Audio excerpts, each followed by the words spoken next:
бешөө жашайт эле.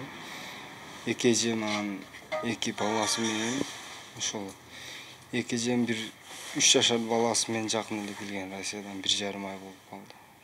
Ошол ушул жактан чыккан окшойт. Ошол тайнем бу мияка чыгып дарат алып неме кылып кайра чыккан жака кирген боюнча чыкпаптыр да. Анан эжем чыккан экен эле баласы аркасынан тайне деп кирген экен, ошол боюнча ол дагы чыкпаптыр. Ошол бир эле эжем калды. Нары комнатадан алып чыктык подвалдан. Ошол мүчөлөрү бөлүнүп калган баа жаш балдарынчы. 21-жылдын ошо 27-декабрь күнү таңкы саат бизге 6:48-де маалымат түшкөн, чакыруу болуп. 6:49-да биз чыктык дагы 51-де биз ушул жерде болуп калдык. Өрт чыккан жер Ноокат районуна караштуу Көкжар айыл өкмөтүнүн Көкжар айылында. Көкжар айыл өкмөтүнүн айыл аймагынын центринде болуп атат да. Биз келген учурда ошо бир аз бизге кабардын кеч түшкөнү маалым болуп калды да. Себеби биз келген учурда бул 1 этаж 4 комнаттуу үй экен. Өрт уже потолок, крыша бардыгы ошо подвалга түшүп калыптыр да. Качан гана бу жерде ошо колу коңшу айылдагы көчө бул ичинде жанагы көмүр жаккан печка бар экен. Андан сырткары ток печкалар турат. Азыр эми өрттүн чыгуу себептери аныкталып атат. Ошо коргоо органдары менен атайын өкүлдөр менен аныкталуу иштери жүрүп атат. Бирок биз келген учурда ошол потологу, үйдүн потологу, крышалар бардыгы ошол подвалга түшүп калыптыр да. Ал эми коңшулар качан ошо крышадан жалын чыкканда анан бизге кабар түшүп атат да. Ага чейин үйдүн айнек терезелери, эшиктери бүт пластик болгондагы, анан бүт эле темир решетка болгон да. Баягы киргенге дагы качканга дагы ошо мүмкүнчүлүк болгон эмес экен да. Ошо бүт эле решетка биз келсек деле ошо айнектер бүт эле жабык. Келгенде ошо өрттү өчүрүү үчүн ошо эки ошо бөлүмдөн эки унаа иштеди азыр.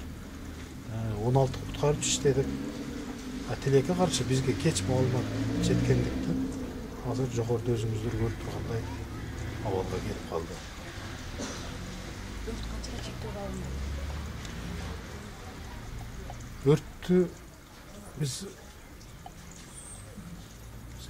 25-30 минуттан аралыгында чектөөгө алдык да. Себеби мындайча айтканда турак үй бардыгы эле күйүп калыптыр да, күйүп бүтүп калыптыр.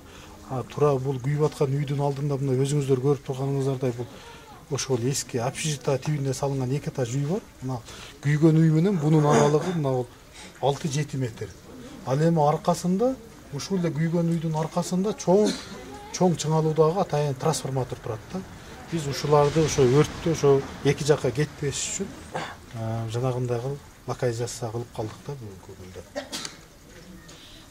Чектөөгө жарым саат алып атасыздар да, анан кийин ошо толугу качан ошо өчүп калды. Азыр дагы азыр көрүп атасыздар эмнелер. 1 саат толук, 1 саат ашыгыраак убакыт иштедик. Бардык ошо ичиндеги ошо анча-мунча нерселерди сырт калып чыкканга, анан бүт эле азыр бул жерде ошо строй материалдардын жанагы подвалга карап түшкөн нерселери бүт жерге ошо өзүбүз ошо жалпылап айтканда ошончо убакыт кетти да. Ошо жумуштарды аткарууга. Жогоруда айтканыңыз ошол темир эшик болгон үчүн, баарды жабык болгон үчүн дагы бизге баягы жумушуңуздар тоскоолдук жаратып ушундай болдубу? Кандай болду? Лом менен ачып отура ийди, кандай болушу? Бүгүнкү күндө ошол бул жердеги мына соседтер, коңш жашаган адамдар дагы ошол темир эшиктер, решеткаларды баягы ачылбаганына булар да көздөрү күбө болду да. Анан кээ бир биз дагы ошо келип ошо куткаруу ишинде бир аз ошо тоскоолдук жаратты. Себеби эшиктер бек айнектери тоже бек ушундай абалда да.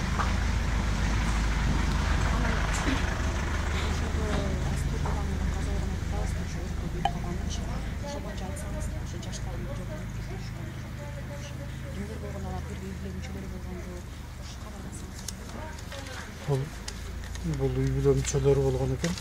Бул жерде Адилова Бадал деген эже 1956 жылы туулган, ушул үйдүн ээси болгон, эже болгон. жолдошу көп жыл мурун каза болгон экен. Анын кызы бар экен, 80-жылы туулган Жаанбаева Гүлбарчын деп. Ал бүгүнкү күндө ошол жанагы атылганда баягы крышадан баягы жалын чыкканда булар эшикке чыгып качып бүгүнкү күндө азыр больницада. Тирүү. Жаанбаева Айжаркын деп, бул дагы кызы экен, 82-жылы туулган. Бул тилекке каршы каза болгон. Анан бунун баласы бар экен, Хаметов Мирза деген. Бул ошол жогоруда аты аталган 56-жылы туулган Абдыкулова Бадал эженин кызы, бул небереси болуп атат. Анан 2009-жылы туулган Жаанбаев Саулет деген бар экен, бул бүгүнкү күндө ошо больницада жаткан Жаанбаева Гүлбарчын кызынын баласы болуп атат. Бул дагы каза болгон. Ошо менен жалпылап айтканда 4 адам каза болгон.